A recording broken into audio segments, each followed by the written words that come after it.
kita ada 5 buku baru yang akan terbit. Ramai dah mula tanya dah, tentang kita ada tak buku baru untuk PBKL, tentang kita ada tak terbit buku-buku yang lain daripada lain dekat PBKL.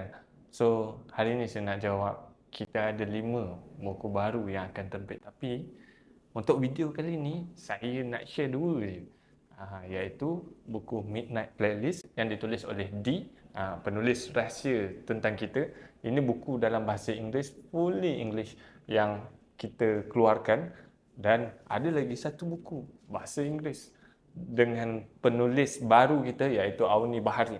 Auni Bahari ni dia tulis buku yang bertajuk The Language of Scars. 2 buku ni adalah buku yang kita akan bawa ke PBKL 2025. Tapi ada lagi 3 buku yang saya akan kongsikan dekat korang.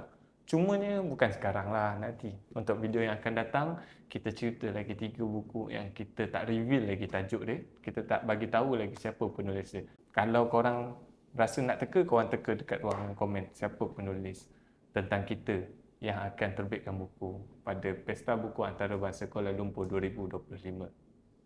Komen sekarang.